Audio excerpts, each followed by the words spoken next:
Every day you carry the most powerful weapon in existence, but most people never learn to use it. They let it control them, shape them, destroy them. This weapon is not a sword. It is not your body. It is your mind. And if you understand how it truly works, you can become inhumanly strong. But if you don't, you will become something far worse than weak. You will become less than human. Most people walk through life completely unaware that their greatest strength is also their greatest weakness. They are ruled by their thoughts, pushed and pulled by emotions, enslaved by stories they never question. From the moment you wake up, your mind begins to speak. You're not living, you're reacting. You're not free, you're conditioned. In the Shaolin tradition, we learn that the mind is like a wild animal. It can serve you with incredible power or destroy everything you build. You must not fear it, but you must never forget what it is. A tool, nothing more. The sword does not swing itself. It will create illusions, trap you in fear, hold you hostage to memories of the past or fantasies about the future. You will live in a prison built by your own thinking. And the worst part is, you will not even see the bars. Every single human has the same mind. The difference between strength and weakness, between peace and suffering, lies only in one thing. Who is in control? A trained mind is a weapon sharper than any blade. An untrained mind is a weight that will drown you, no matter how strong your body becomes. That is why true strength begins not with muscles, but with mental clarity, not with action, but with awareness. When a Shaolin monk trains, he does not only train the body, he trains his ability to direct thought. He practices stillness because in stillness the mind's tricks become visible. He observes his thoughts not with judgment, but with discipline. When anger rises, he sees it. When fear arises, he meets it. And slowly he understands. These thoughts are not him. They are patterns, reactions, echoes. But behind them something else is watching. Something quiet, still powerful. That is who he truly is. Most people never find this awareness because they never stop. They move from one distraction to the next, chasing pleasure, running from pain, never once sitting down and simply looking within. But the one who does, he begins to see the mind for what it truly is. A servant, a blade, a mirror. The thoughts come, but they no longer command. The emotions rise, but they do not dictate action. He becomes still within himself, and from that stillness comes a strength that cannot be broken. You do not need to be a monk to learn this. You do not need to live in the mountains or shave your head or take a vow of silence. What you need is the willingness to look, the courage to stop running, the discipline to train the mind as seriously as you train your body. Begin with one breath. Watch the thought that comes. Do not chase it. Do not fight it. Just see it. Then another breath. Then another. Slowly you will begin to feel it, the separation between you and the thought, the distance between awareness and reaction. And in that space lies your freedom. When the mind is no longer your master, everything changes. You stop overthinking because you no longer believe every thought. You stop seeking validation because you no longer fear being alone. You stop reacting to every challenge and begin to respond with calm focus and intention. You do not need to become cold or emotionless. On the contrary, you become more alive because you are no longer possessed by your thoughts. You begin to see clearly, speak clearly, act clearly. This is the power that most never touch. Not because it is hidden, but because it is simple. Too simple for the distracted mind to respect. To walk this path, you must become ruthless with your attention. You must protect your awareness like a flame in the wind. You must catch yourself in the moment when the mind wants to pull you back into fear or doubt and choose to return to presence. This does not happen in one day. It is a practice, a way of life, a decision made over and over again. But with each decision your power grows. With each moment of awareness your strength becomes real. You are no longer reacting, you are creating. You are no longer surviving, you are living. This is not about becoming superhuman. It is about becoming fully human, reclaiming what you were born with but forgot. The ability to observe, to choose to act from clarity instead of compulsion. This is the real brain hack. Not a trick, not a shortcut, but a truth.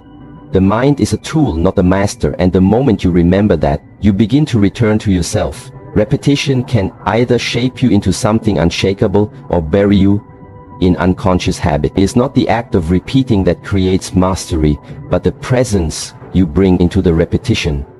In the modern world, repetition is misunderstood. People equate doing something many times with improvement, but this is not the way. A man can do the same thing for 10 years and remain the same as he was on day one, because he did it without awareness, without presence, without soul. In the Shaolin tradition, repetition is sacred, but only if the mind is there. When a monk strikes, he does not strike mindlessly. He becomes the strike. Every movement, every breath, every shift of balance is done with total awareness. His focus is absolute. And in that state of total presence, the brain begins to change. New connections are formed. Reactions become instinct. Energy flows without resistance. The movement no longer belongs to the body. It becomes an expression of spirit. But outside the temple, the world repeats, blindly. People live on loops. They wake up and scroll. They go to work and complain. They eat the same food, think the same thoughts, fall into the same arguments, suffer the same fears. They believe they are living, but in truth they are only repeating. They are machines in human form, running on old programming, unaware that every day they are reinforcing patterns that weaken them. And the deeper they fall into this unconscious repetition, the more mechanical they become. Less aware, less alive. The path to becoming inhumanly strong begins when you bring awareness back into repetition, not by doing more, but by being more present. Whether you are training your body, studying your craft, or walking through daily life, the key is not quantity, but quality of attention. Are you here, or are you drifting? Are you focused, or are you split? The brain can only rewire itself in the present moment. If you are absent, you do not grow. You only repeat what you already are. To understand this, take the simplest movement, a punch. Anyone can throw a punch. But to throw the same punch 10,000 times, with full presence, with the breath, aligned with the body, balanced with the intention clear, this transforms the nervous system. It creates a line of energy from the foot to the fist that cannot be broken. The same applies to walking, to breathing, to speaking. If done with awareness, it becomes training. If done without, it becomes habit. And habit without awareness is decay. There is a difference between mastery and mindless automation. One sharpens the spirit, the other dulls it. A master repeats with purpose, with eyes open, with mind still. He knows every time he moves, he is shaping something invisible. Not just muscle, but energy, character, presence. He respects the repetition because he respects the self he is becoming. He is not rushing to arrive, he is deepening his roots with every step. People often want shortcuts. They want to hack the system to bypass the process. But in doing so, they rob themselves of transformation. You do not become strong by avoiding repetition. You become strong by honoring it. But only when you are awake. Only when every strike, every step, every silence becomes a conscious act. Then the ordinary becomes extraordinary. Then the repetition becomes sacred. When a monk sweeps the floor, it is not a chore, it is training. His breath is steady, his posture is aligned, his attention is total. The broom becomes an extension of his body. In that moment, he is not doing something small. He is refining discipline. He is developing the muscle of presence. And when the time comes to face difficulty or challenge, that same presence remains. He does not flinch. He does not panic because he has lived that moment 1,000 times in his training. This is the power most people miss. They separate training from life. They seek intensity but avoid consistency. But the Shaolin path is not about doing what is hard once. It is about doing what is simple forever, with unwavering attention. That is how you become unshakable. That is how you train your brain to operate at a higher level, not by chasing the next thing, but by returning to the first thing with deeper clarity. This is not easy. The mind will resist. It will try to distract you, seduce you with novelty, tempt you to quit. That is the test. Can you stay? Can you repeat with awareness when no one is watching, when no one is praising, when nothing changes on the outside? Can you stay when the reward is invisible, when the only progress is internal? If you can, then something begins to shift. Your body moves with grace. Your words carry weight. Your mind becomes clear. Your energy becomes pure. And those around you will not understand. They will ask why you do the same things every day, why you care about the details, why you move with such intention. They will not see what you see. They are waiting for breakthroughs. You are building one breath at a time. You are becoming inhumanly strong, not because of what you do, but because of how you do it, with awareness, with presence, with discipline. This kind of repetition is not exhausting, it is renewing. When you live with presence, your energy is not drained, it is focused. You do not burn out because you are not chasing, you are choosing. Each moment is a decision to return to the path. Each act is an offering to the person you are becoming. And slowly, without noise, without drama, something inside you becomes unbreakable. Still, silent, powerful. Repetition with awareness is the ultimate weapon because it changes not just your performance, but your identity. It builds a foundation that cannot be seen but can be felt, in every movement, in every word, in every choice. This is how you rise without rushing, how you win without shouting, how you lead without shouting, not by doing more, but by doing with presence. The world does not need more noise. It needs more people who are awake. People who have trained their minds through discipline, through silence, through conscious repetition. People who do not fear stillness or boredom, because they know that within it lies the doorway to mastery.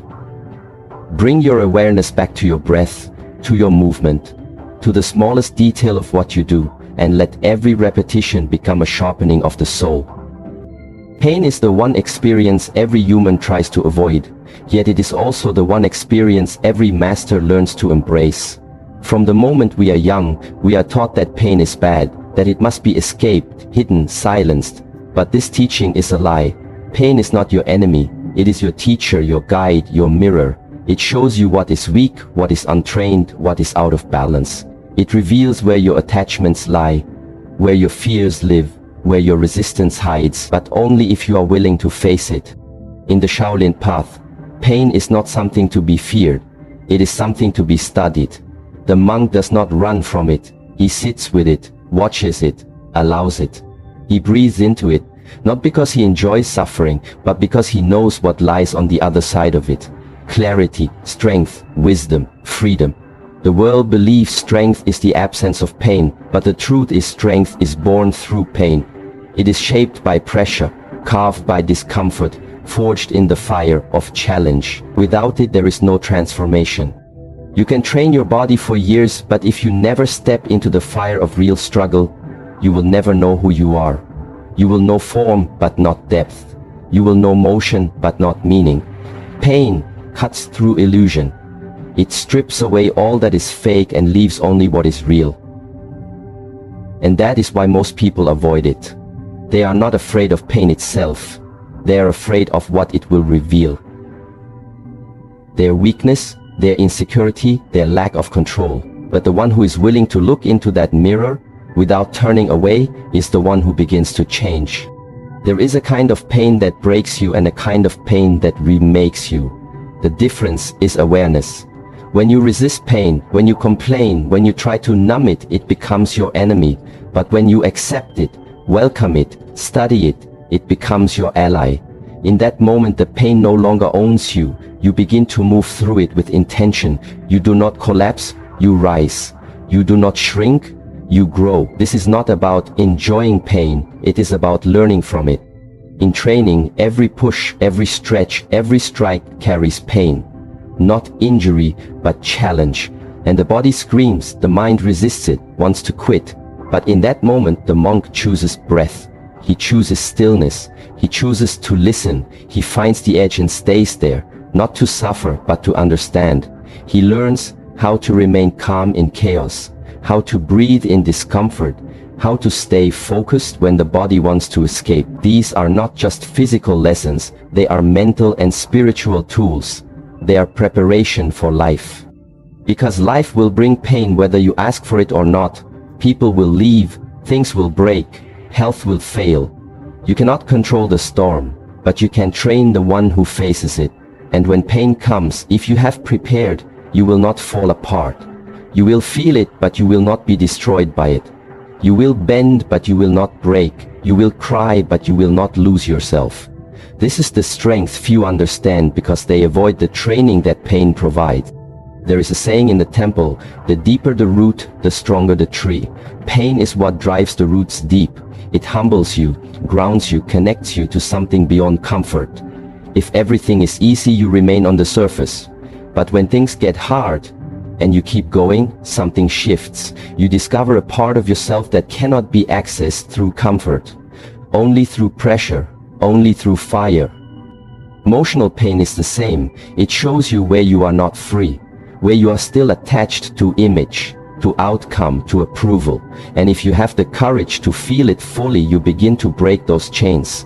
You begin to see clearly. You begin to release the false identity that clings to control. And in that release, you find power. The power to be here without needing things to be perfect. The power to feel without drowning. The power to walk through fear without being owned by it. Most people search for healing by avoiding what hurts. But true healing begins when you step into what you've been running from. When you sit in silence with the ache and say, I am not afraid of you. And in that stillness, something happens. The pain begins to teach. It shows you the lesson you missed, the boundary you need, the truth you refuse to accept. It does not lie. It does not flatter. It only reveals. And if you are honest enough to listen, you grow. This is why the Shaolin path is not about comfort. It is about clarity. Not about avoiding pain, but using it. Every bruise, every failure, every mistake becomes a stepping stone. Not because it feels good, but because it teaches you something the comfort never could. You do not need to chase pain, but you must stop running from it. You must learn to see it not as a punishment, but as feedback. Not as cruelty, but as correction. It is the pressure that creates the diamond, the friction that sharpens the blade. In your life you will be tested, and the question is not whether you can avoid pain. The question is whether you can face it with presence, with discipline, with humility. Can you breathe through it? Can you learn from it? Can you allow it to shape you instead of shatter you? If you can, then every hardship becomes a gift. Every setback becomes a lesson. And you become unshakable not because life is easy, but because you are prepared. The strongest people are not those who feel nothing, but those who feel everything and remain clear. They are not detached, they are disciplined, they do not escape, they endure. And in that endurance they discover a quiet power, a steady light, a presence that cannot be stolen by circumstance. This is the kind of strength that does not fade with age or crumble with failure. It is internal, eternal, immovable. Pain will visit you again and again. Let it in. Let it teach. Let it sharpen what is dull. Reveal what is hidden. Transform what is false. Do not fight it blindly, and do not surrender to it completely. Walk with it. Breathe with it. Let it shape you into someone deeper, calmer, stronger. When you stop fearing pain and start listening to it, you stop being a victim of life and start becoming a student of it. In a world that worships speed, stillness is mistaken for weakness. Yet, in the tradition of the Shaolin Temple, stillness is the beginning of all strength, all clarity, all true movement. Without stillness, the mind is noisy, the body is restless, the spirit is scattered.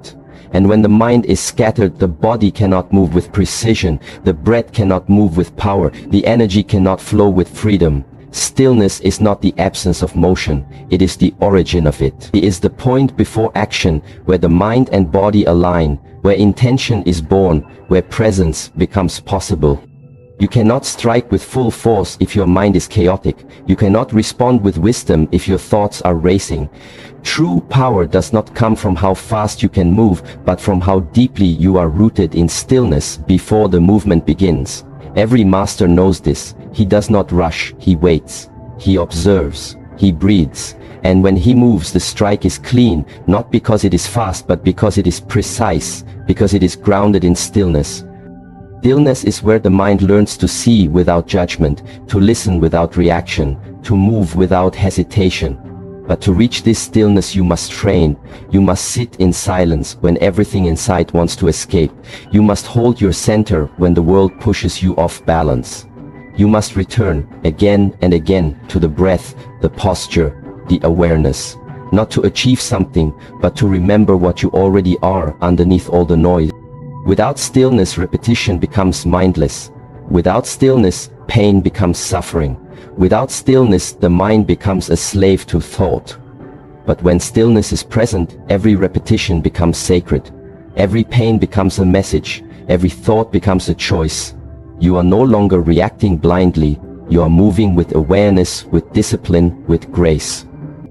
In the temple, a monk may sit for hours in silence, not because he is doing nothing, but because he is training the most important muscle of all, attention. He is not chasing thoughts, he is not lost in time, he is here. And in this presence he becomes still, like the surface of calm water. And when the time comes to move, that movement carries the power of the whole ocean. This is not something you can fake, it is something you become. Many people want to be strong, but they avoid the silence that reveals their weakness. They want to be clear, but they avoid the stillness that shows their confusion. They want to move forward, but they have never stopped long enough to know where they truly are. Movement without stillness is chaos. It is noise without rhythm. It is action without purpose. But when you return to stillness, every movement becomes deliberate. Every choice becomes conscious. Every moment becomes sacred. Stillness is also where you meet yourself. Without distraction, without performance, without control. It is uncomfortable at first because the mind is loud and the body is impatient. But if you remain, if you breathe, if you stay, the noise begins to fade. The patterns begin to reveal themselves. You begin to see how much of your life has been a reaction to noise instead of a response from presence. And in that seeing, a shift begins. You stop living on the surface and begin to move from the center. This is why true power looks effortless. Because it is not forced. It is not driven by fear or ego. It arises naturally from stillness. Like the arrow that flies straight because it was pulled from perfect stillness. Like the tree that stands strong because its roots grow deep in the silent soil. When you cultivate stillness within, you no longer need to prove yourself to anyone. Your presence speaks louder than words. Your silence becomes your strength. Stillness is not passive. It is active surrender. It is deep listening. It is full attention. It is choosing not to react, choosing not to rush, choosing to return to center before acting. And this choice must be made again and again until it becomes your nature. Until you no longer seek stillness, you are stillness. And from that place, every movement becomes a reflection of inner peace. In a fight, it is the still fighter who wins. The one who does not waste energy on fear or emotion. The one who waits, sees, breathes, and then strikes when the time is right. Not out of impulse, but from clarity. In life it is the same. The still person makes better decisions, connects more deeply, sees more clearly. Not because they are smarter, but because they are not lost in noise. They are present. And presence is power. If your mind is always moving, you are not free. You are pulled by thought, pushed by emotion, dragged by desire. But when the mind rests in stillness, you become the master.